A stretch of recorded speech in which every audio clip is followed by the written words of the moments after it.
Now, Labour is warning that around 56,000 people are still living in buildings with the same cladding as Grenfell Tower. Tomorrow marks the third anniversary of the disaster, and the party says it's a national disgrace the material's still not been removed. We can speak now to the Shadow Housing Secretary, Thangam Debbonaire. A very good morning to you.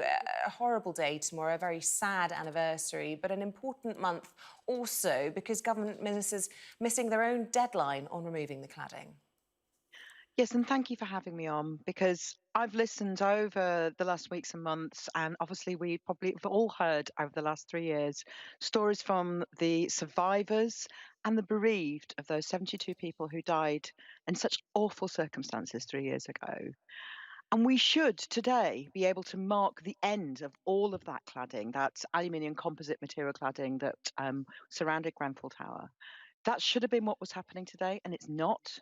And today there are over 300 buildings, public sector and residential buildings that are owned with that cladding still on, and the government's missed its own deadline. And we think that it's time that that was sorted out. The government really needs to get a grip on that because every day that that cladding's still there, we have families who are going to sleep at night worried sick about the conditions they're living in. They're having to pay for this thing called waking watch, which some people watching may not realise. People who are living in those homes are often having to pay 5, 6, £700 a month to pay for sort of like a security guard system of someone who stays awake to check that there isn't a fire. Now, that's something that's been passed on to people who should never be forced to pay for this sort of treatment, where they're living in fear and facing financial costs for it. The government needs to get a grip now. The government will say, we had the GDP figures yesterday. We've had this enormous contraction, 20.4% down for the month of April. The government paying a huge number of people their wages, or at least 80% of them. They've already put £1 billion of new money towards this. Is that not enough?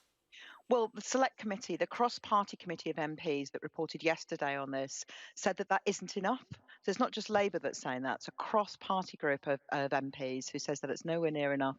There are gaps in that fund, but also this crisis occurred 3 years ago.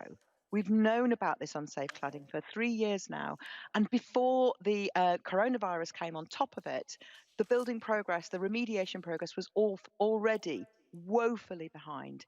The building owners were warned last July. They were warned that they had to get a plan in place for removing the cladding. And here we still are with, we estimate, around 56,000 people who are still living in buildings that are clad in exactly the same sort of cladding as that was, which was on Grenfell Tower.